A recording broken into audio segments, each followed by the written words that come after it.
tous.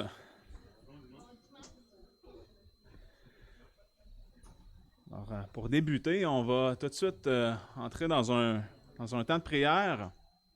On va remettre ce temps de prédication au Seigneur. Alors, courbons-nous.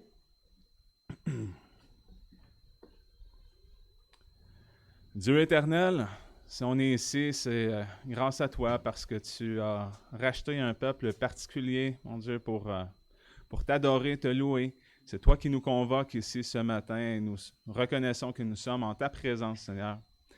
Et nous voulons t'adorer à travers cette prédication, cette parole qu'on veut bien recevoir dans nos cœurs. Que ton nom soit élevé, mon Dieu.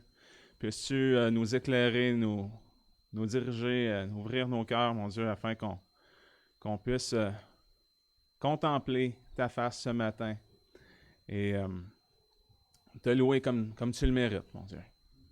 Alors, on s'attend à toi, que ton nom soit élevé parmi nous, mon Dieu. Amen.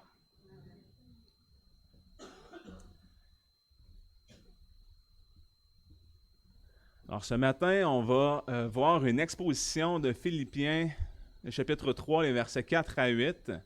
J'ai intitulé cette prédication « Christ est tout pour moi ». Alors, sans tarder, on va débuter avec la lecture du passage dans Philippiens 3, versets 4 à 8, que vous pouvez suivre à l'écran ou dans vos Bibles. « Quoi que je puisse, moi aussi, me confier en la chair, si quelqu'un croit pouvoir se confier en la chair, je le puis encore davantage. Moi, circoncis le 8e jour, de la race d'Israël, de la tribu de Benjamin, Hébreu, né d'Hébreu, quant à la loi, pharisien, quant au zèle, persécuteur de l'Église, quant à la justice selon la loi, irréprochable. Mais ces choses qui m'étaient un gain, je les ai regardées comme une perte à cause de Christ. Bien plus, je regarde toutes choses comme une perte, en comparaison de l'excellence de la connaissance de Jésus-Christ mon Seigneur, pour qui j'ai perdu toutes choses, et je les regarde comme des ordures, afin que je gagne Christ. » Alors, bien sûr, c'est Paul qui a écrit ça, l'apôtre Paul. Et là, on va voir un petit contexte sur l'épître aux Philippiens. Alors, c'est pendant que Paul était emprisonné qu'il a écrit une lettre aux Philippiens à propos des joies de suivre Christ et de persévérer dans l'Évangile. Premièrement, Paul leur écrit pour maintenir sa relation avec cette Église alors qu'il n'est pas en mesure de les visiter. Paul en profite pour remercier les Philippiens pour leur soutien, puis leur donner des nouvelles aussi concernant Épaphrodite, un frère qui avait été malade et qui avait secouru Paul lorsqu'il était dans le besoin. Nous savons par la lettre que les Philippiens faisaient face à beaucoup de difficultés et que Paul vivait lui-même de grandes épreuves. Il leur explique dans ce contexte le secret pour être satisfait dans n'importe quelle situation. Alors ça, c'est le contexte plus large de toute la lettre que Paul a écrite aux Philippiens. Et là, on va voir un contexte un peu plus précis sur le passage qu'on vient de lire de Philippiens 3. Dès le début du chapitre 3, Paul met les Philippiens en garde contre la fausse circoncision en leur disant ceci. Prenez garde aux chiens, prenez garde aux mauvais ouvriers, prenez garde à la fausse circoncision, car c'est nous qui sommes la vraie circoncision. Nous qui servons Dieu en esprit, qui nous glorifions en Jésus-Christ et qui ne mettons point notre confiance en la chair. Alors, une question qui devrait venir, c'est qu'est-ce que la fausse circoncision?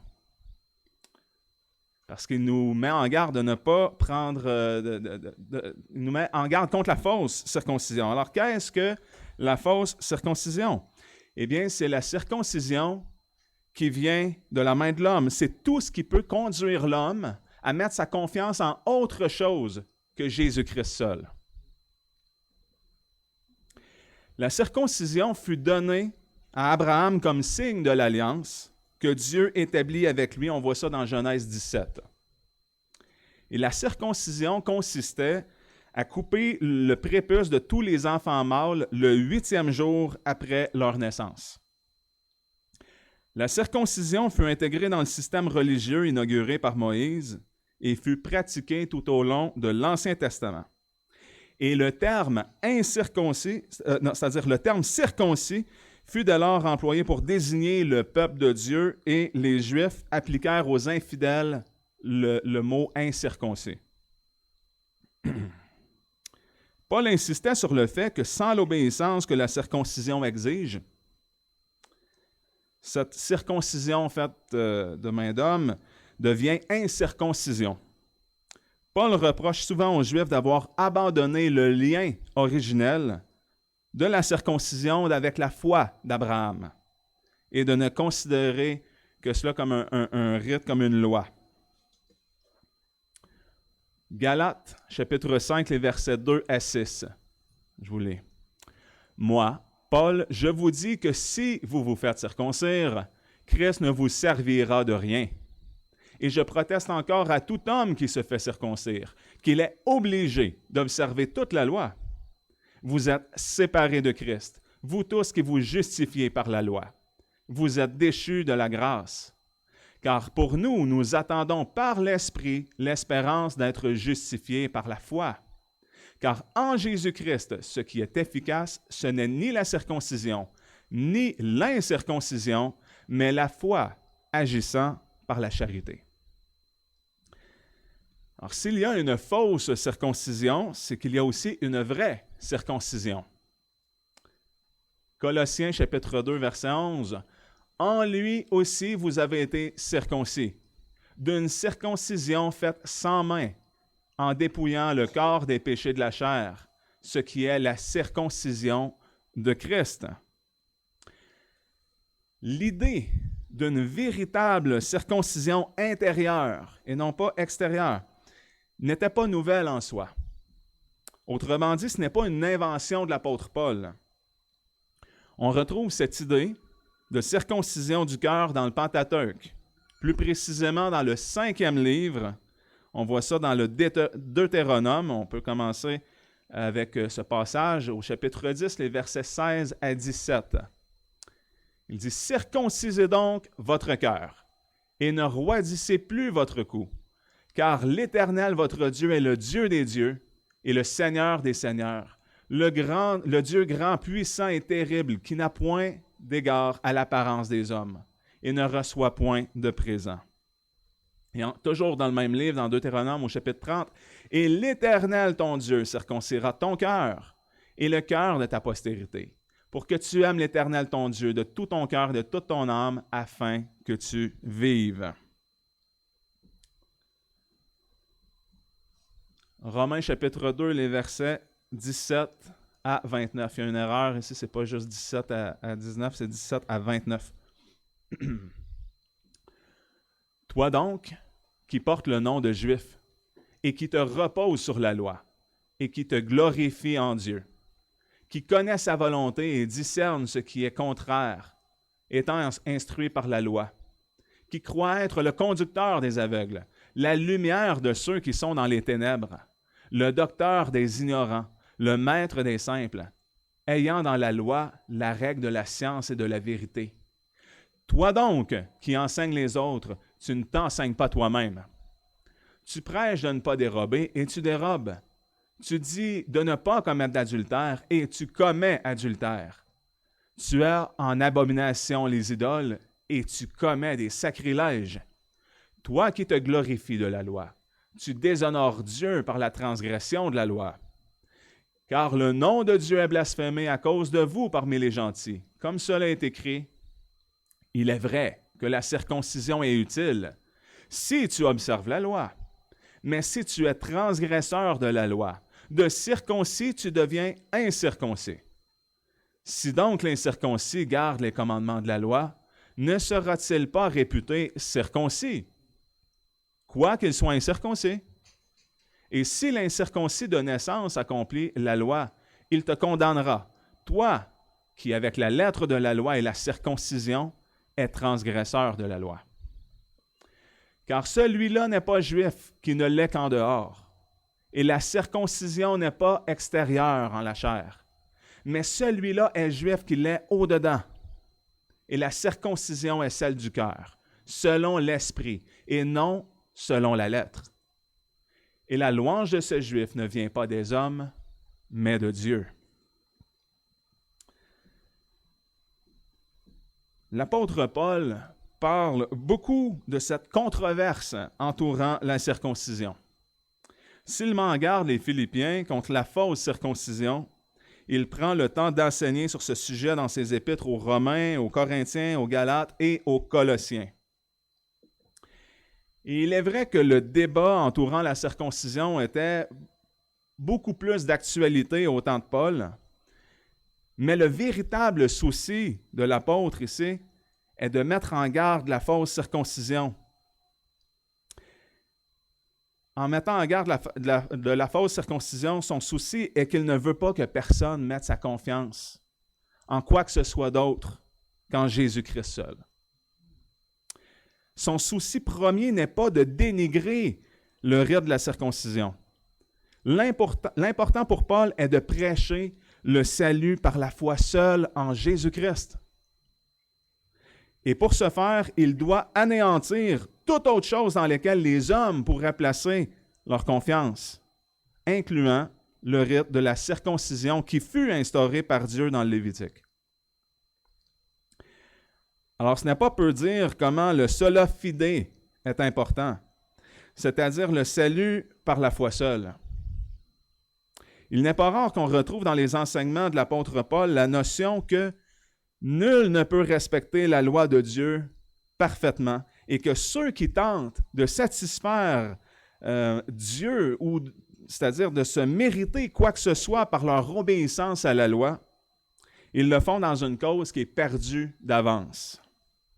On voit ça ici, Jacques chapitre 2, verset 10, « Car quiconque aura observé toute la loi, s'il vient à pécher dans un seul point, devient coupable de tous. » Et Romains 3, 23, « Car il n'y a point de distinction, puisque tous ont péché et sont privés de la gloire de Dieu. » Alors, si on interprète ces deux versets-là ensemble, eh bien, on devient tous coupables d'avoir brisé toute la loi de Dieu. En ayant péché un seul point, et tous ont péché. Alors, c'est quelque chose que j'avais déjà dit à mes collègues de travail. Je leur demandais, il y a combien de meurtriers ici en prison? Pour ceux qui ne le savent pas, moi, je suis agent de correction, je travaille dans un pénitencier. Et là, ils commençaient à calculer pour savoir combien de détenus étaient reconnus coupables d'homicide. Et là, j'ai dit, mais arrête de calculer, tu devrais prendre le nombre de détenus puis additionner le nombre d'employés. Parce qu'on est tous reconnus coupables d'avoir brisé toute la loi de Dieu. Paul est catégorique lorsqu'il va jusqu'à pratiquement condamner ceux qui tentent d'obtenir justice par leur obéissance. Paul y va sans détour en décrivant cette réalité frappante aux Galates. Galates 5.4, qu'on a lu plus tôt, « Vous êtes séparés de Christ, vous tous qui vous justifiez par la loi, vous êtes déchus de la grâce. »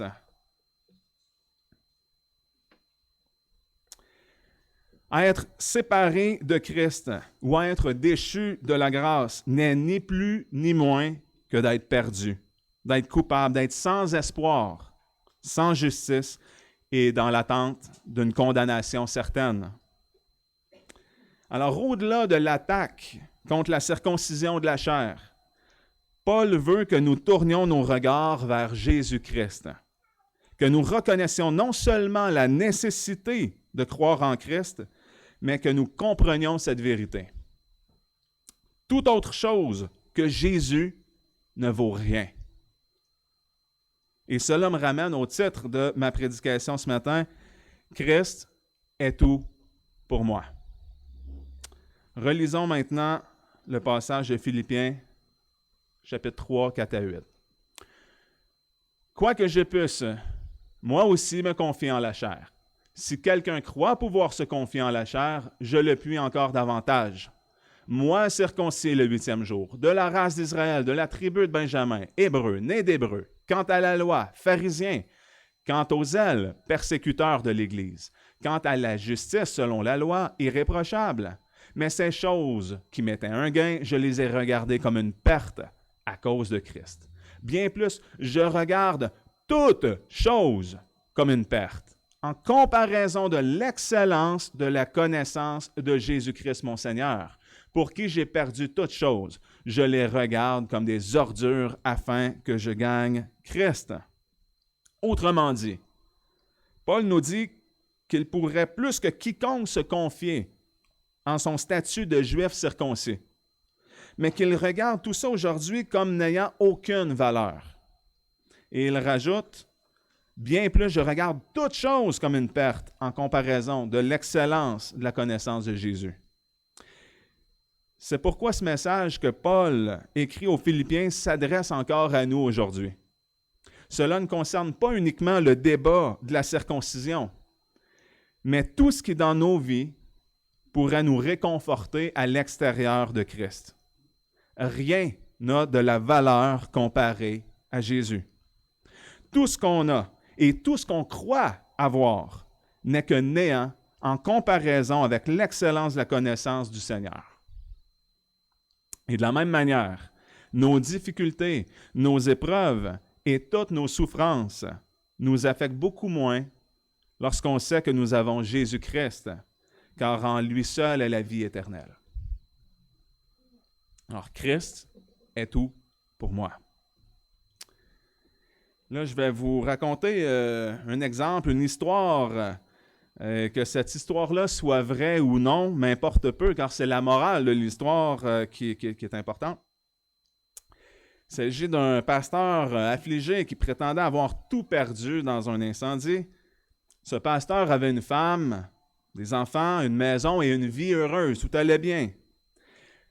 Mais tout a basculé en l'espace d'une seule nuit. Lors de ce terrible événement, sa femme, ses enfants meurent coincés dans un incendie et le pasteur est le seul survivant. Et suite à ce violent incendie, le pasteur a perdu son épouse, ses enfants, sa maison, son véhicule qui était dans le garage, ses meubles, bref, tout. Le pasteur est bien au fait que Dieu est entièrement souverain. Alors, quelqu'un de sa congrégation s'inquiète à propos de lui, voyant qu'il traversait une très dure épreuve. Il va le voir pour vérifier si cet homme-là aurait de la colère envers Dieu ou s'il aurait perdu la foi suite à cette dure épreuve. Alors, le pasteur lui répond qu'il n'a pas perdu la foi, mais il continue en se plaignant sans cesse qu'il n'y a plus rien, qu'il a tout perdu. J'avais tout dans la vie, moi, pour être heureux. J'avais une femme, des enfants, une maison. Tout ce qui me reste, c'est la foi en Christ. Ô malheureux homme que je suis, j'ai plus rien. Et c'est à ce moment que son ami chrétien le confronte en lui rappelant le titre d'un de ses anciens sermons. Christ est tout pour moi. En d'autres mots, si tu as encore la foi en Christ, ce n'est pas vrai que tu n'as plus rien. Jésus est non seulement tout ce qu'on a de besoin, mais il est aussi tout ce qu'on a. Jésus est véritablement tout ce qu'on a. Et le but de cette triste histoire n'est pas d'être insensible à la misère humaine. Parce qu'advenant qu'une telle tragédie m'arrive, je ne vous conseillerais pas de me rappeler mon sermon une semaine plus tard, dans l'espoir de me consoler. On ne veut pas manquer d'empathie ou être rude envers quelqu'un qui est profondément en deuil. Il y a un temps pour chaque chose, un temps pour le deuil, un temps pour rire et un temps pour pleurer. Romains 12, verset 15. « Réjouissez-vous avec ceux qui se réjouissent et pleurez avec ceux qui pleurent. » Même notre Seigneur, Jésus, a pleuré la mort de son ami Lazare, même en sachant qu'il le ressusciterait. Jean 11, versets 17 à 24. Jésus étant arrivé, trouva Lazare dans le sépulcre depuis déjà 4 jours. Or, Béthanie est environ à 15 stades de Jérusalem, et plusieurs Juifs étaient venus auprès de Marthe et de Marie pour les consoler au sujet de leur frère. Quand donc Marthe eut appris que Jésus venait, Elle alla au-devant de lui, mais Marie demeurait assise à la maison. Et Marthe dit à Jésus, « Seigneur, si tu eusses été ici, mon frère ne serait pas mort. Mais je sais que maintenant même, tout ce que tu demanderas à Dieu, Dieu te l'accordera. » Jésus lui dit, « Ton frère ressuscitera. » Marthe lui répondit, « Je sais qu'il ressuscitera à la résurrection au dernier jour. » Donc Jésus avait déjà convenu qu'il ressusciterait Lazare. Mais de son côté, Marthe affirme aussi croire que Lazare va ressusciter, mais elle pense immédiatement à la résurrection qui aura lieu au dernier jour. Bien que Marthe ait cette espérance en la résurrection finale, cela ne l'empêche pas d'avoir de la peine dans l'immédiat. On va continuer le passage avec les versets 31 à 35. Alors les Juifs qui étaient avec Marie dans la maison et qui la consolaient, voyant qu'elle s'était levée promptement et qu'elle était sortie, la suivirent en disant, « Elle va au sépulcre pour y pleurer. » Dès que Marie fut arrivée au lieu où était Jésus et qu'elle le vit, elle se jeta à ses pieds et lui dit, « Seigneur, si tu eusses été ici, mon frère ne serait pas mort. » Quand Jésus vit qu'elle pleurait et que les Juifs venus avec elle pleuraient aussi, il frémit en son esprit et fut ému. Et il dit, « Où l'avez-vous mis? » Ils lui répondirent, « Seigneur, viens et vois. » Et Jésus pleura. Jésus ici est ému de compassion. Il voit Marie pleurer. Il voit les Juifs pleurer aussi et il frémit en son esprit. Jésus pleure et comprend le deuil que ces gens sont en train de vivre. Et pourtant, Jésus savait très bien que ce deuil était pour être de courte durée. Jésus savait que la résurrection de Lazare n'était pas seulement prévue pour le dernier jour lors d'une résurrection générale, mais qu'il était pour faire un grand miracle. Versets 38 à 44. Alors Jésus, frémissant de nouveau en lui-même, vint au sépulcre. C'était une grotte. Et on avait mis une pierre dessus. Jésus dit, « Ôtez la pierre. » Marthe, sœur du mort, lui dit, « Seigneur, il sent déjà mauvais, car il est là depuis 4 jours. » Jésus lui répondit, « Ne t'ai-je pas dit que si tu crois, tu verras la gloire de Dieu? » Ils ôtèrent donc la pierre du lieu où le mort était couché. Et Jésus, élevant les yeux au ciel, dit, « Père, je te rends grâce de ce que tu m'as exaucé. Je savais que tu m'exauces toujours, mais je l'ai dit à cause de ce peuple qui est autour de moi, afin qu'il croie que tu m'as envoyé. » Quand il eut dit cela, il cria à haute voix, « Lazare, viens dehors. » Et le mort sortit, les mains et les pieds liés de bandes et le visage enveloppé d'un linge. Jésus leur dit, « Déliez-le et le laissez aller. » Alors, mon point est que ce n'est pas forcément un manque de foi que d'être ébranlé, attristé ou ému lorsqu'on est confronté à une dure épreuve. Lorsqu'on est confronté à un deuil ou à une situation déstabilisante. C'est tout à fait humain que de vivre des émotions et je tenais à clarifier ce point-là. Ceci dit, la manière dont un chrétien pourra se relever d'une crise ou d'un deuil ou d'une rude épreuve sera souvent plus facile lorsque celui-ci a les yeux rivés à la bonne place et qu'il peut interpréter les différentes difficultés de la vie en ayant une perspective éternelle. Autrement dit, la vision du chrétien se doit toujours d'être en fonction de l'éternité. Jacques 4, 14. « Or, vous ne savez pas ce qu'il en sera de demain, car qu'est-ce que votre vie? Ce n'est qu'une vapeur qui paraît pour peu de temps et qui s'évanouit ensuite. » Donc Dieu, par la plume de Jacques, compare notre vie à une vapeur. Ainsi, on peut mieux comprendre l'apôtre Paul lorsqu'il nous explique comment il peut voir toute chose qu'il a perdue comme étant des ordures afin de gagner Christ. Tout ce qui était pour Paul des gains, il les voit comme une perte à cause de Christ. Et c'est aussi pourquoi Paul rajoute qu'il regarde toute chose comme une perte en comparaison de l'excellence de la connaissance du Seigneur Jésus-Christ. Donc, il faut relativiser. On n'a qu'à penser à la tentation de Jésus-Christ dans le désert par le diable. On va regarder ce passage. On commence avec Matthieu 4, versets 1 à 4, la première tentation. Jésus fut amené par l'Esprit dans le désert pour être tenté par le diable. Et après qu'il eut jeûné 40 jours et 40 nuits, il eut faim. Et s'étant approché de lui, le tentateur lui dit, « Si tu es le Fils de Dieu, dis que ces pierres deviennent des pains. » Mais Jésus répondit, « Il est écrit, l'homme ne vivra pas de pain seulement, mais de toute parole qui sort de la bouche de Dieu. » Alors, on pourrait se dire que ce n'est pas une si grande tentation que ça. Hein? Satan met au défi Jésus de transformer des pierres en pain. Mais c'est le contexte qui rend la situation difficile.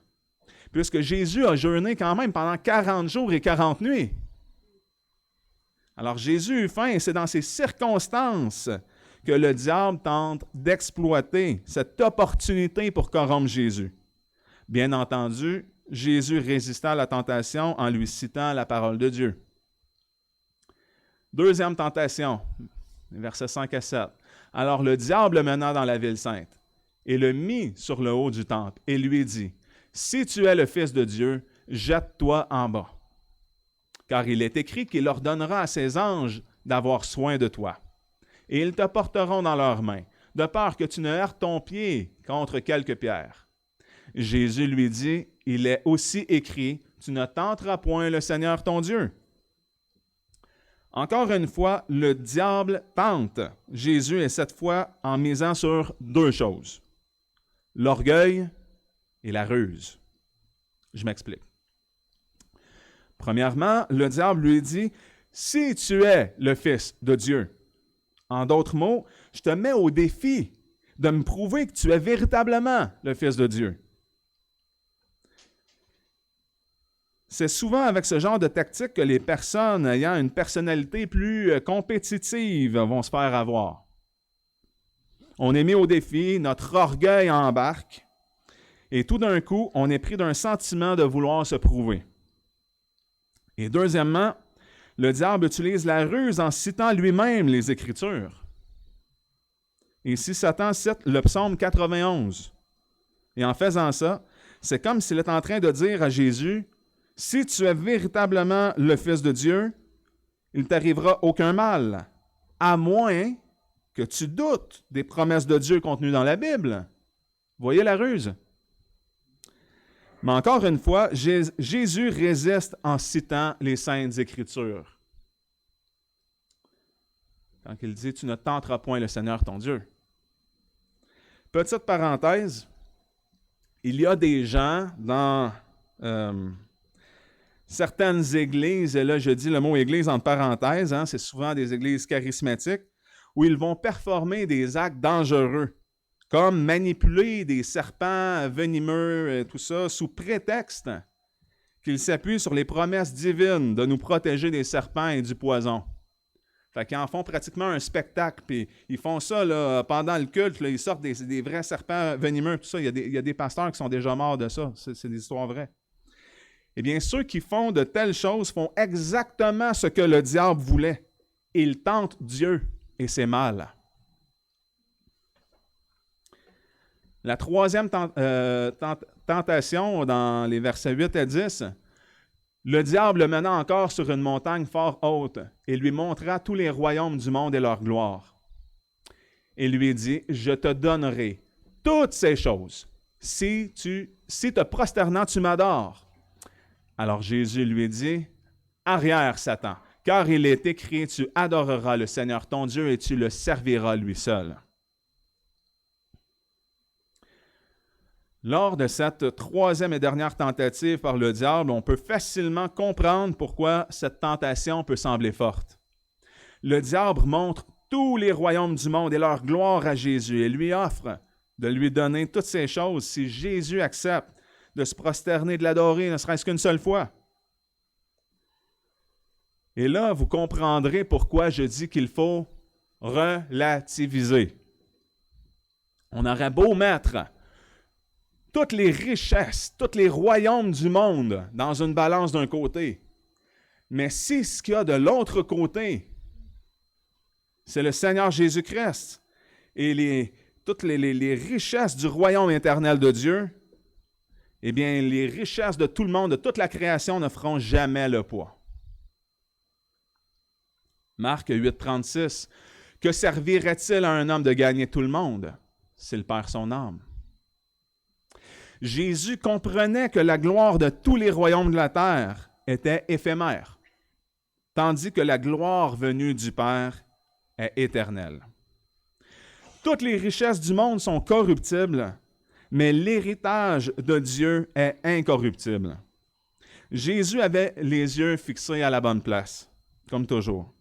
Son regard était constamment dirigé vers l'Éternel Dieu, et c'est pourquoi il lui a répondu « Arrière, Satan, car il est écrit, tu adoreras le Seigneur ton Dieu et tu le serviras lui seul. »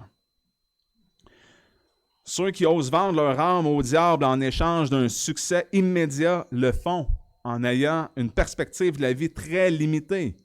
C'est parfois le cas dans le monde des célébrités et de la musique. Il y a des gens qui recherchent la gloire des hommes, la notoriété, le succès et l'argent. Mais tout ça ne vaut rien. Tout ça, c'est vite consommé. La vie se déroule rapidement et au final, il ne reste rien sinon qu'une juste condamnation dans un étang de feu. Mais pour celui qui pense en fonction de l'éternité, sa perspective des choses sera totalement différente. En tant que chrétien, même si ça implique de la souffrance, des épreuves et des sacrifices, on préfère rechercher les promesses véritables qui se retrouvent en Dieu plutôt que les plaisirs éphémères que la vie peut nous offrir ici-bas. Ou si vous préférez une analogie biblique, la promesse divine a une bien plus grande valeur qu'un simple plat de lentilles. Souvenez-vous d'Ésaü, qui méprisa son droit d'aînesse en l'échangeant contre du pain et du potage de lentilles avec son frère Jacob.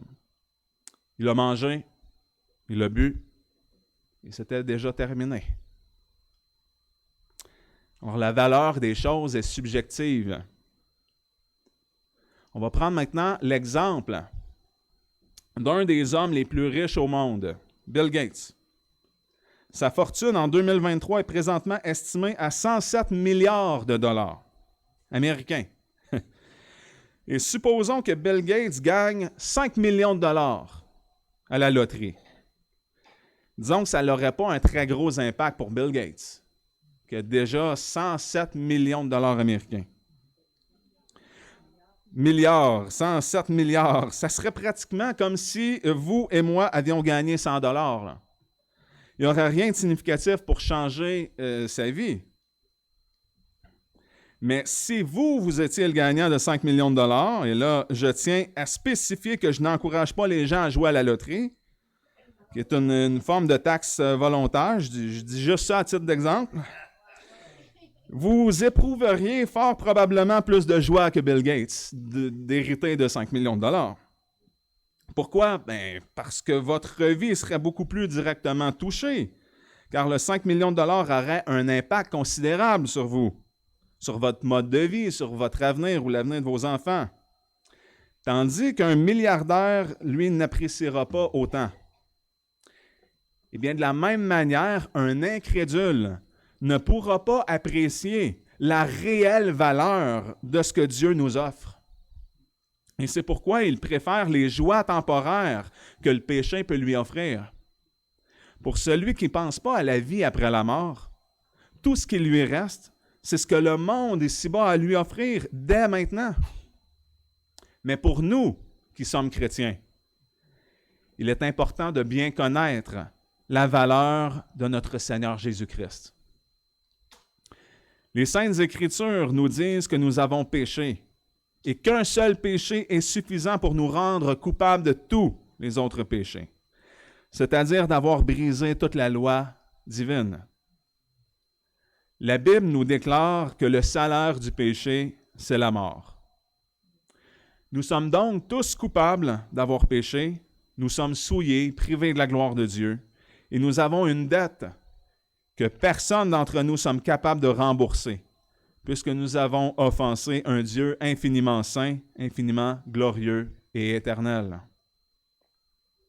Apocalypse 21-27, « Il n'y entrera rien de souillé, ni personne qui s'adonne à l'abomination et au mensonge, mais ceux-là seuls qui sont écrits dans le livre de vie de l'agneau. » Alors, rien de souillé n'entrera dans la présence de Dieu, à l'exception de ceux qui sont écrits dans le livre de vie de l'agneau. Et qui est l'agneau? Jésus-Christ. Jean 1,29. Le lendemain, Jean le Baptiste, vit Jésus qui venait à lui et il dit, « Voici l'agneau de Dieu qui ôte le péché du monde. » 1 Pierre, chapitre 1, les versets 17 à 23.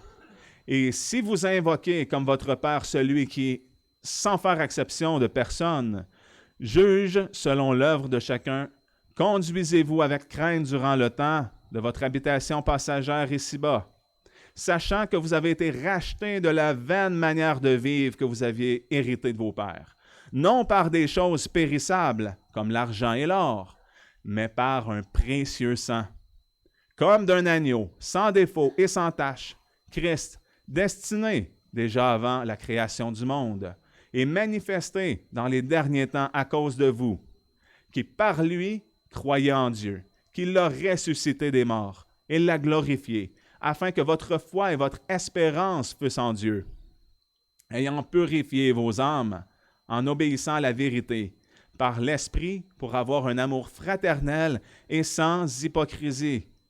Aimez-vous avec constance les uns les autres d'un cœur pur, étant régénérés, non par une semence corruptible, mais par une semence incorruptible, par la parole de Dieu, qui vit et qui demeure éternellement.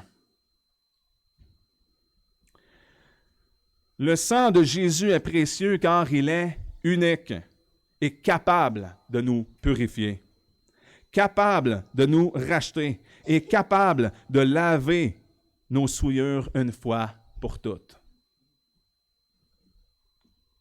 Apocalypse 5:9. Et il chantait un cantique nouveau, disant, « Tu es digne de prendre le livre et d'en ouvrir les sceaux, car tu as été immolé et tu nous as rachetés à Dieu par ton sang de toute tribu, de toute langue, de tout peuple, de toute nation. » Ainsi, on comprend la valeur infinie du sang de Jésus-Christ.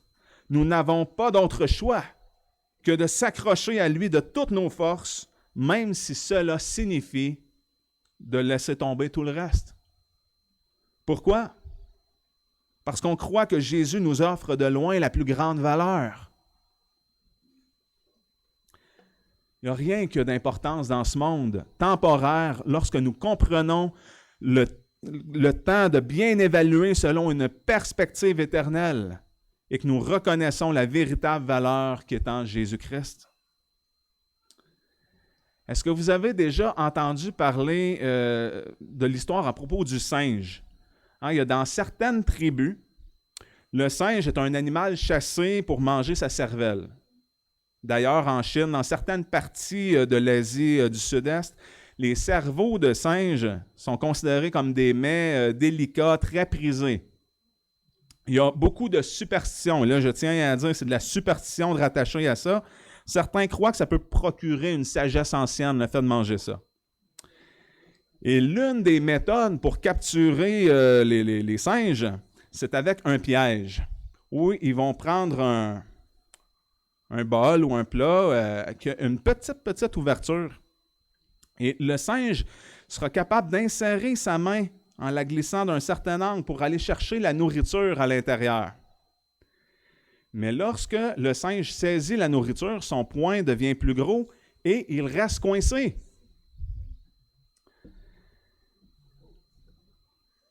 Alors, le trou est juste assez petit pour que le singe puisse faufiler sa main, mais il est pris au piège. Et le singe ne veut pas abandonner la nourriture. Une fois qu'il l'a saisie, il la garde. Et là, il ne peut plus sortir. Tout ce que le singe aura à faire pour s'enfuir, c'est d'ouvrir sa main. Il pourrait retirer sa main et éviter le danger. Mais le singe lui refuse. Pourtant, il voit le chasseur s'en venir. Il commence à paniquer. Il n'abandonne pas. Il voit le danger arriver, mais il tient en restant attaché à sa nourriture. Et là, le singe peut ensuite se faire abattre par celui qui l'a capturé. C'est un peu le même parallèle que je veux faire avec le péché. Tout comme le singe qui est trop stupide pour échapper au piège en simplement ouvrant sa main, en laissant la nourriture là pour s'enfuir, parfois, l'humain est lui aussi trop stupide pour abandonner le péché auquel il tient, qu'il retient captif. Pourtant, lorsque le singe se pointe, le singe voit le danger, mais il s'entête à essayer de s'enfuir avec la nourriture. Alors, il ne faut pas être stupide comme les singes. À quoi bon tenir à ce que notre chair désire et convoite lorsqu'on en comprend les conséquences? Matthieu 10, les versets 37 à 39. Celui qui aime son père ou sa mère plus que moi n'est pas digne de moi. Et celui qui aime son fils ou sa fille plus que moi n'est pas digne de moi. Et celui qui ne prend pas sa croix et ne me suit pas n'est pas digne de moi. Celui qui aura conservé sa vie la perdra, mais celui qui aura perdu sa vie à cause de moi la retrouvera. Jean 12, 24 à 26, en vérité, je vous le dis, si le grain de froment ne meurt, après qu'on l'a jeté dans la terre, il demeure seul, mais s'il meurt, il porte beaucoup de fruits. Celui qui aime sa vie la perdra, et celui qui hait sa vie en ce monde la conservera pour la vie éternelle. Si quelqu'un me sert, qu'il me suive, et où je serai, là sera aussi mon serviteur. Et si quelqu'un me sert, le Père l'honorera. Chers frères et sœurs, que recherchons-nous en premier? Nos vies n'ont aucune valeur si nous n'avons pas Christ. À quoi bon s'accrocher à nos propres vies temporaires si nous perdons ensuite la vie qui est éternelle? Alors, c'est une question de comparaison. Alors, on avait lu tantôt celui qui n'aime pas son père ou sa mère plus que moi. On n'est pas en train de dire de ne pas aimer nos parents. On sait qu'il y a le 5e commandement, on doit honorer nos parents. Jésus nous-mêmes nous enseigne d'aimer nos prochains comme lui nous a aimés, tout ça. Alors, on doit s'aimer les uns les autres. Mais c'est une question de comparaison.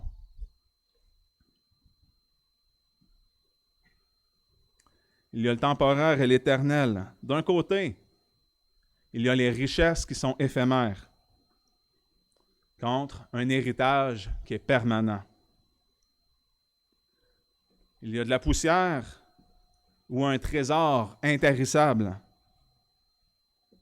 Notre vie qui est comme une vapeur contre ce que nul ne peut dérober, c'est-à-dire une vie éternelle dans la présence glorieuse du Seigneur, dans son royaume. Dans sa lettre, c'est-à-dire la lettre à l'Église de Laodicée, voici ce que Dieu communique. Au chapitre 3, versets 17 et 18.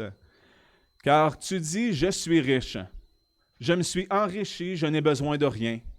Et tu ne connais pas que tu es malheureux et misérable et pauvre et aveugle et nu. Je te conseille d'acheter de moi de l'or éprouvé par le feu pour devenir riche, et des vêtements blancs pour être vêtus, et que la honte de ta nudité ne paraisse point, et un collier pour oindre tes yeux, afin que tu vois. » Je tiens premièrement à souligner qu'à la fin de chacune des 7 lettres aux différentes églises dans l'Apocalypse, il est écrit que celui qui a des oreilles écoute ce que l'Esprit dit aux églises. Alors, c'est un message que nous devons écouter. La vérité est qu'il ne faut pas se confier dans nos propres richesses. Et lorsqu'on est dans l'abondance, il y a un certain danger de croire qu'on peut s'autosuffire et que nous n'avons besoin de rien d'autre.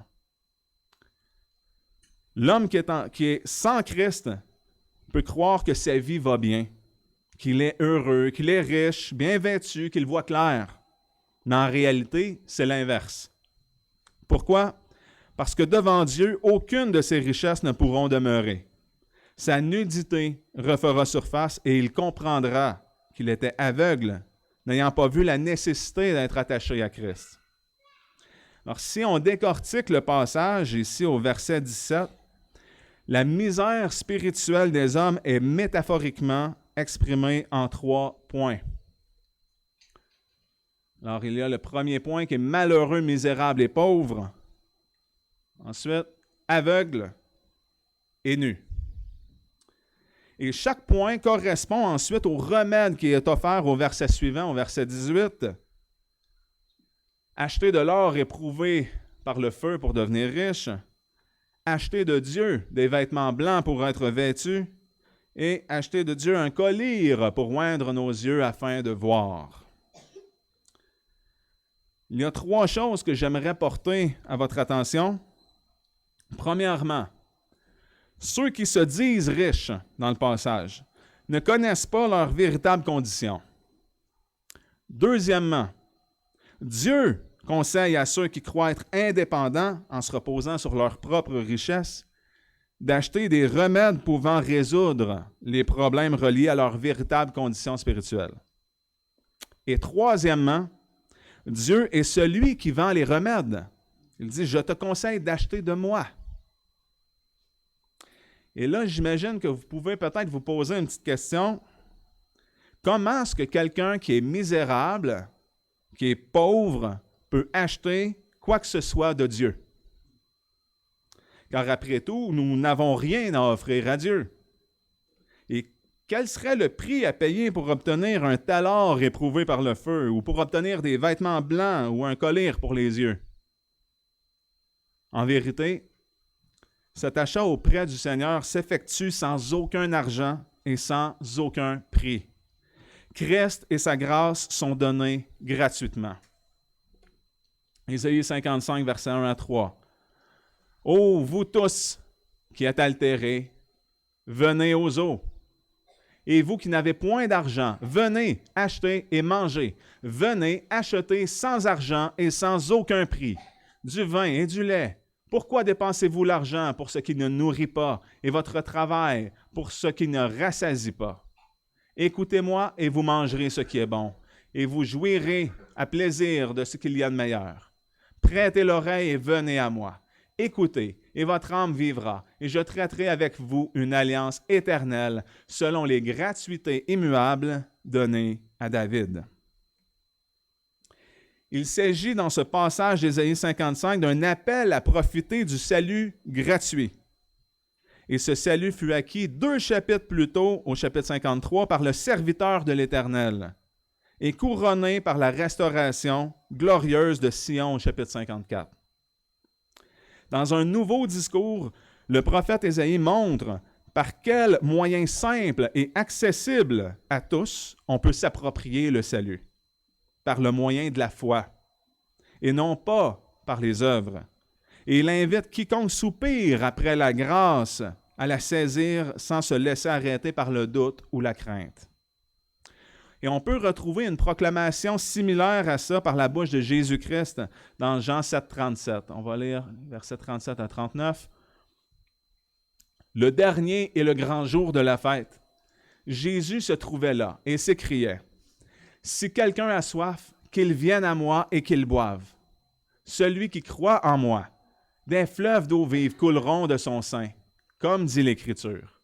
Or, il dit cela de l'Esprit que devaient recevoir ceux qui croiront en lui, car le Saint-Esprit n'avait pas encore été donné parce que Jésus n'était pas encore glorifié. »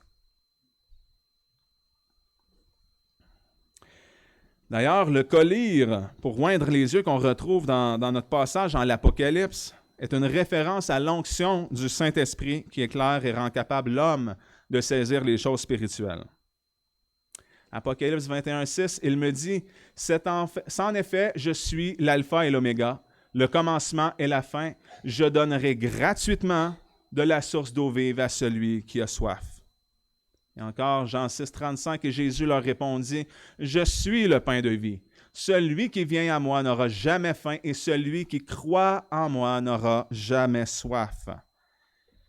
Encore là, la foi. Tout ce que nous avons besoin se retrouve en Dieu qui nous permet d'acquérir gratuitement. Alors, je reviens avec ma comparaison. Qu'est-ce qui vaut mieux d'avoir? Des richesses, de l'abondance, tout ce que le monde peut nous offrir, ou tous les bienfaits qui se retrouvent en Jésus-Christ seul. Pour nous qui sommes chrétiens, poser la question, c'est y répondre. Lorsque nous sommes convaincus de cette réalité, ça change notre perspective de la vie. Et avec une telle compréhension, nous pouvons voir les épreuves, les difficultés et la souffrance différemment. Alors, c'est une question de perspective. On va prendre l'exemple ici de Paul dans 2 Corinthiens, le chapitre 11, versets 23 à 28. Sont-ils ministres de Christ? Je parle en imprudent. Je le suis plus encore. Plus je le suis par les travaux, infiniment plus par les blessures, plus par les prisons, souvent en danger de mort. 5 fois j'ai reçu des Juifs 40 coups moins 1. 3 fois j'ai été battu de verge. 1 fois j'ai été lapidé. 3 fois j'ai fait naufrage. J'ai passé un jour et une nuit dans la mer profonde. J'ai été souvent en voyage, en danger sur les fleuves, en danger de la part des voleurs, en danger parmi ceux de ma nation, en danger parmi les gentils, en danger dans les villes, en danger dans les déserts, en danger sur la mer, en danger parmi les faux frères, dans les peines, dans les travaux, dans de fréquentes veilles, dans la faim, dans la soif, souvent dans les jeûnes, dans le froid et dans la nudité. Et chaque jour, sans parler des autres choses, je suis assiégé par les soucis de toutes les églises. Et plus tôt, au chapitre 4, Paul disait ceci. 2 Corinthiens 4, les versets 16 et 17. « C'est pourquoi nous ne perdons point courage, et si notre homme extérieur se détruit, l'intérieur se renouvelle de jour en jour, car notre légère affliction du temps présent produit en nous le poids éternel d'une gloire souverainement excellente. » Et là, attendez un peu. Si je résume le tout, Paul est en train de nous dire qu'il a été battu, qu'il a été flagellé, persécuté, emprisonné injustement, lapidé et laissé pour mort à l'extérieur d'une ville. Et là, il nous parle dans cette même lettre de légères afflictions du temps présent. Moi, il me semble qu'il n'y a rien de léger là-dedans. Là. Si quelqu'un avait des raisons de se plaindre, c'est bien l'apôtre Paul. Mais pourtant, il parle de toutes ces épreuves comme étant de légères afflictions. Pourquoi? On va laisser Paul nous répondre dans Romains 8, les versets 17 à 18. « Et si nous sommes enfants, nous sommes aussi héritiers, héritiers de Dieu et co-héritiers de Christ, si toutefois nous souffrons avec lui, afin que nous soyons aussi glorifiés avec lui. Car j'estime qu'il n'y a point de proportion entre les souffrances du temps présent et la gloire à venir qui sera manifestée en nous. » En d'autres mots, toutes les souffrances, toutes les épreuves ou les difficultés auxquelles on peut être confronté ici-bas sont très minimes. Mais en comparaison avec quoi? Avec la gloire qui est à venir en Jésus-Christ. Il y a encore une comparaison. Et cette comparaison est dans une perspective d'éternité.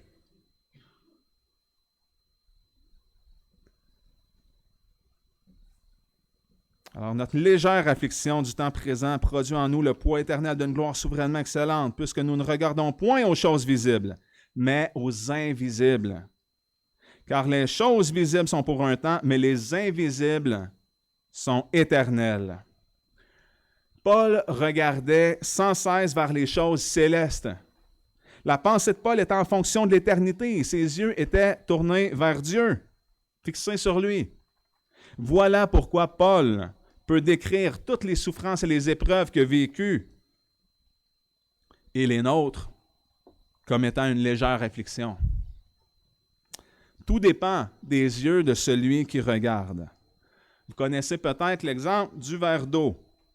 Alors, on voit ici un verre, et certains vont le voir comme étant à moitié plein, et d'autres vont le voir à moitié vide. Pourtant, c'est le même verre d'eau. On voit la même réalité, mais l'interprétation peut être différente.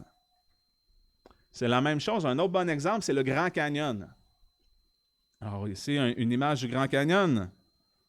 Pour nous qui sommes chrétiens, on va regarder le Grand Canyon et on va faire « Wow! Voilà une preuve du déluge. Voilà une manifestation du récit passé dans la Genèse. Il a fallu une énorme catastrophe, une grande quantité d'eau en un court laps de temps pour créer un aussi grand canyon. » Mais les évolutionnistes, eux, vont interpréter tout ça différemment. Ils vont dire « Ah, c'est seulement la rivière du Colorado, avec un petit peu d'eau, mais sur une très longue période de temps, des millions d'années pour créer un canyon comme ça. » Alors, on voit la même chose, on voit le même canyon, mais l'interprétation va être totalement opposée. Alors, ce sont nos croyances qui changent nos perceptions et qui établissent la valeur qu'on accorde aux choses. Et pour illustrer ça, je vais vous raconter cette petite histoire d'un homme qui a dédié sa vie à ramasser un trésor. Et là, je sais que l'histoire que je m'apprête à vous raconter ne représente aucunement la réalité parce qu'on ne peut rien emporter d'ici-bas avec nous pour aller au ciel. Hein? Après notre mort, il n'y a rien qu'on emporte, mais je vais vous raconter l'histoire juste à des fins d'illustration. Alors, c'est un homme qui, avant de pouvoir franchir la porte et d'entrer le royaume des cieux, se fait intercepter par un ange. Il transporte avec lui une grosse chaudière. Et l'ange lui dit, le stop, lui dit hey, « Tu ne peux pas rentrer au ciel avec ça. » Alors l'homme se met à plaider auprès de l'ange en lui disant « J'ai sacrifié ma vie entière pour accumuler ce que j'ai dans cette chaudière-là.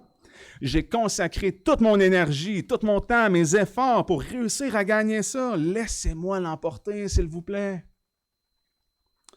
L'ange, voyant que l'homme avait l'air si déterminé qu'il avait dédié toute sa vie à ramasser le contenu de sa chaudière, fut intrigué.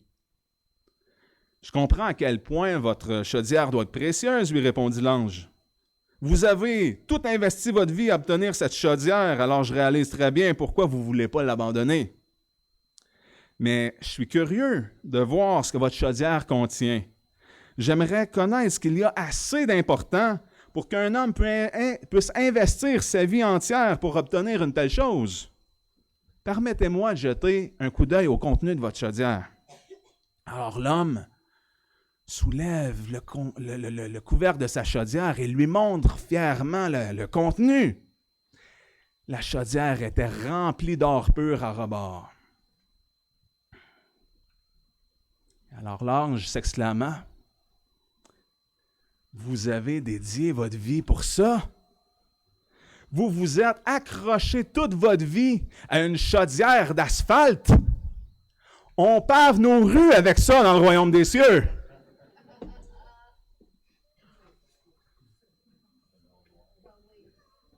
Je vous ai raconté cette histoire simplement pour vous montrer que ce que le monde estime n'a plus aucune valeur dans l'éternité. Ce à quoi le monde accorde une grande importance, ou ce qui est précieux ici-bas, n'est pas nécessairement important aux yeux de Dieu. Alors, c'est fou à quel point on accorde de l'importance à des choses qui n'ont rien à voir avec l'avancement du royaume de Dieu. Le 4e commandement, « Tu travailleras 6 jours et le 7e jour tu te reposeras », nous enseigne que Dieu est maître de notre temps. Mais quand on s'arrête et qu'on y pense, c'est juste absurde à quel point le monde investit tout ce qu'il a dans des choses futiles et vaines. Alors, la perspective éternelle va changer notre regard de la vie et de la manière dont on va investir notre temps. Et là, je vais vous donner l'exemple d'un golfeur.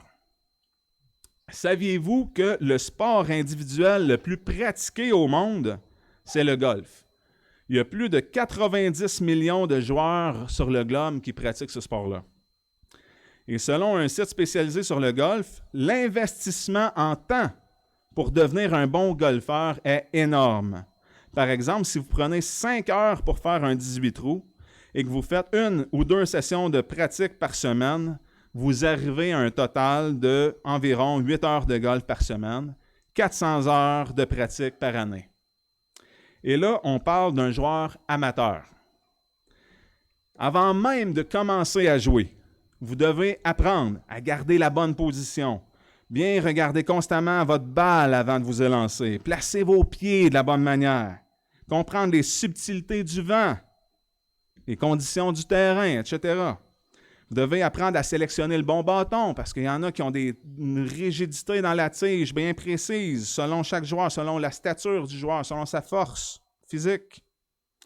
Lorsque tout ça va être maîtrisé, vous devez perfectionner votre élan de départ.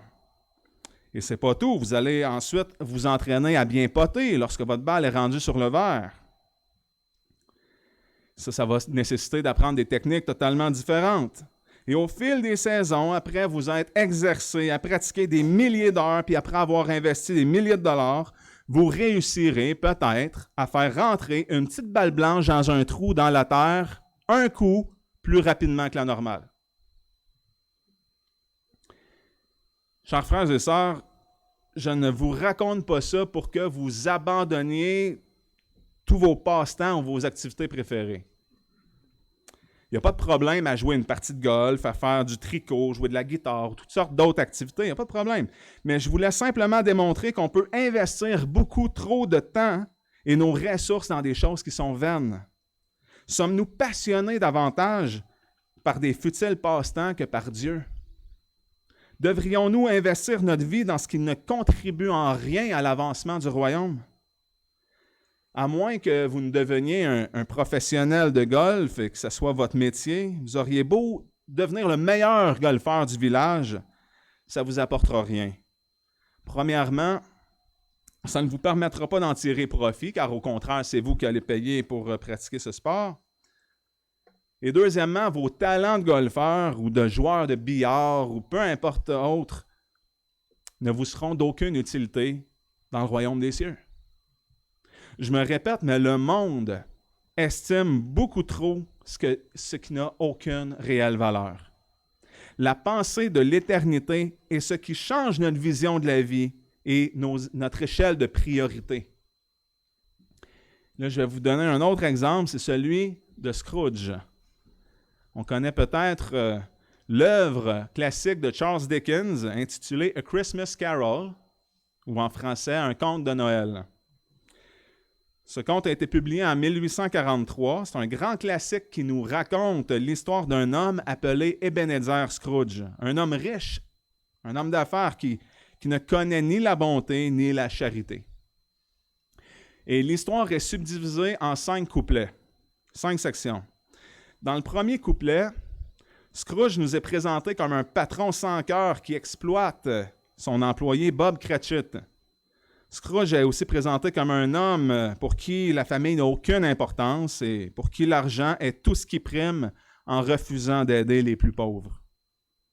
Mais lors de la veille de Noël, Scrooge verra le spectre de Jacob Marley, son ancien associé, qui était tout aussi avare que lui. Et ce Jacob Marley va venir lui annoncer qu'il doit se repentir, sinon il devra vivre les conséquences de ses péchés en enfer, tout comme lui pour l'éternité. Scrooge n'étant pas convaincu, le fantôme de Marley lui annonce qu'il aura la visite de 3 esprits. Donc même l'avertissement d'un condamné venu de l'au-delà ne fut pas suffisant pour faire fléchir le cœur d'Ebenezer Scrooge. Dans le deuxième couplet, Scrooge reçoit la visite du fantôme du Noël passé, qui lui fait entreprendre un voyage dans ses vieux souvenirs d'enfance et de jeunesse. Et parcourant les mémoires de ces Noëls lointains jusqu'à un dernier Noël, quand Belle, sa fiancée, lui a rendu sa bague en lui reprochant de préférer l'argent à leur amour. De quoi émouvoir le vieil homme qui, mortifié de ce qu'il a perdu, demande à l'esprit du Noël passé de bien vouloir lui épargner d'autres souvenirs. On peut voir que cette vision du passé a troublé Scrooge, mais pas au point de le transformer. Et là, il y a un troisième couplet. Scrooge reçoit la visite du fantôme du Noël présent, qui lui montre la réalité de son employé Bob Cratchit, qui vit dans la pauvreté.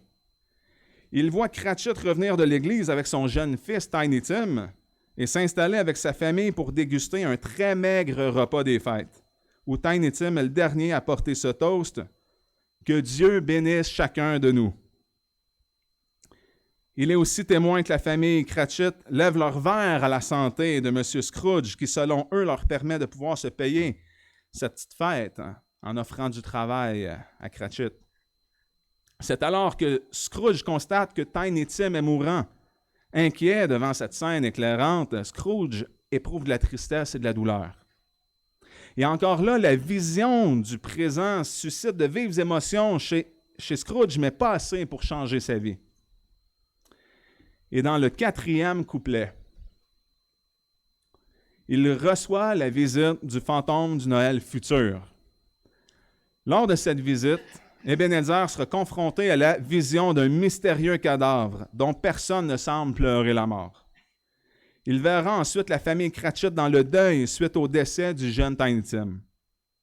Et c'est alors que Scrooge se sent prêt à connaître l'identité du mystérieux cadavre et l'esprit du Noël futur exauce son vœu en l'amenant dans un cimetière où il découvrira sa propre tombe. Avec, en grosses lettres, le nom Ebenezer Scrooge. Et là, il y a plusieurs adaptations de ce récit, mais j'aime particulièrement celui du Joyeux Noël de Mickey, là, que je vous montre les images, où le fantôme du Noël futur va pousser Ebenezer dans le trou de sa propre tombe en lui disant « Tu seras l'homme le plus riche de tout le cimetière ». Et là, vous voyez le cercueil en feu s'ouvre, prêt à accueillir Ebenezer Scrooge, qui est pris de panique, qui tente désespérément de s'échapper et qui crie « Ayez pitié de moi! Je veux me repentir, je vais changer! » Et là, il tombe, tout ça, et c'est tout ça pour vous dire que c'est seulement lorsqu'il a été confronté à son propre sort et à la vision de son avenir qu'il a pris conscience de la portée éternelle. C'est à ce moment-là que Scrooge manifeste un véritable désir de changer. Et là, au 5e couplet, dans la conclusion, Scrooge est un homme nouveau qui va prendre soin de sa famille, qui va prendre soin de la famille Cratchit également, qui va se soucier d'eux, qui va être généreux envers les pauvres, en faisant beaucoup de bien aux autres. Et il conclut avec la même bénédiction que Tiny Tim en disant « Que Dieu nous bénisse tous », rendant ainsi gloire à Dieu parce qu'il reconnaît pouvoir faire tous ses bienfaits. Et tout d'un coup, l'accumulation des richesses n'était plus du tout la priorité de Scrooge. Pourquoi? Parce qu'il avait compris que cela ne lui était d'aucune utilité pour l'éternité. Hein? Tu seras l'homme le plus riche de tout le cimetière. L'autre exemple excellent que je trouve qui est Le Voyage du pèlerin, un conte classique de John Bunyan. Je vais y aller très rapidement pour celui-là, parce que c'est une histoire bien connue des chrétiens. Ce récit est une allégorie qui nous raconte l'histoire d'un homme appelé Chrétien, qui, après avoir appris que sa ville était vouée à la destruction, décide de fuir en traînant avec lui un lourd fardeau sur son dos, et acceptant même d'abandonner sa famille, qui ne voulut pas le suivre dans son périple vers la cité céleste. S'en suivra plusieurs péripéties où Chrétien sera délivré de son fardeau à la croix de Christ et poursuivra son chemin avec persévérance, malgré plusieurs embûches, jusqu'à ce qu'il atteigne la cité éternelle. Et ce que je veux faire remarquer est que John Bunyan, l'auteur de ce classique, démontre bien la résolution du personnage principal à quitter la ville de la destruction, même si cela signifie qu'il doit abandonner tous ses biens, sa femme et ses enfants. Pourquoi? Parce que Chrétien réalise que le seul avenir qui attend les habitants de sa cité, c'est la destruction par le feu. Encore une fois, c'est en ayant une perspective éternelle qu'il trouve la conviction d'assumer ses pertes et d'endurer les nombreuses épreuves auxquelles il devra faire face tout au long de son voyage. Et de la même façon, nous et moi sommes aussi des pèlerins, des voyageurs sur cette terre.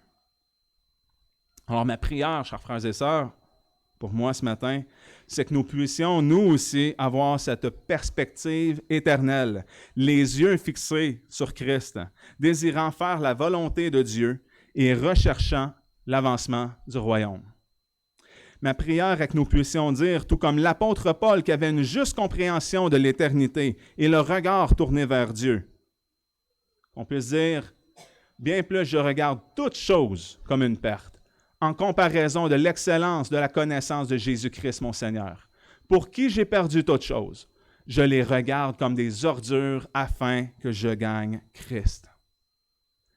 Ma prière est que nous puissions voir, comme l'apôtre Paul, toutes les épreuves et les souffrances qui guettent nos vies, comme de légères afflictions en comparaison avec la gloire qui est à venir. Que nous ne soyons pas captifs à ce que le monde d'ici-bas valorise. Que nous puissions voir nos pertes passées, présentes et futures comme étant sans valeur, comme étant des ordures comparativement au trésor caché en notre bien-aimé Sauveur Jésus-Christ. Car ce n'est pas en la chair qu'on se confie, ce n'est pas par nos œuvres qu'on mérite quoi que ce soit.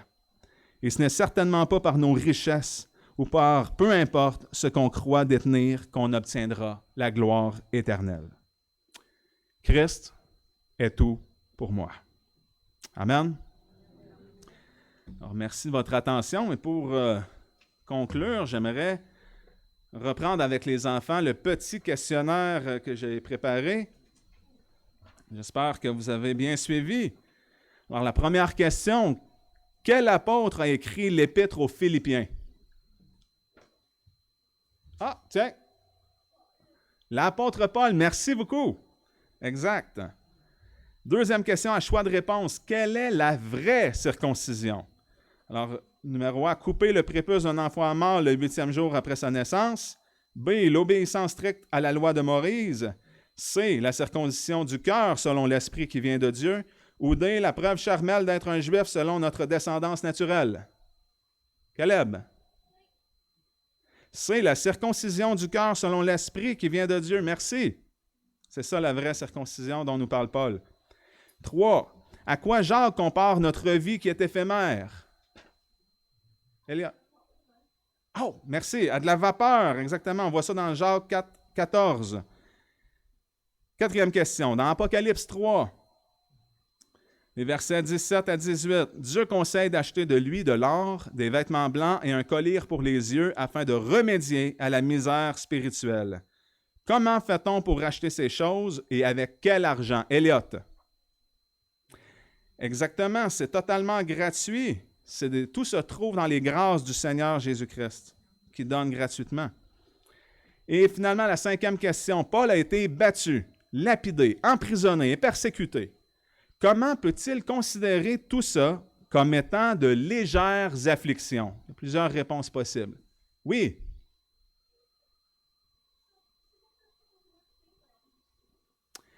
C'est en plein ça, c'est de dire, Paul avait une perspective éternelle des choses. Il pensait à l'éternité, à la gloire qui était à venir. Exactement, c'est pour ça qu'il compare toutes les choses terribles qu'il a vécues comme étant de légères afflictions. Il avait les yeux fixés sur Dieu à la bonne place.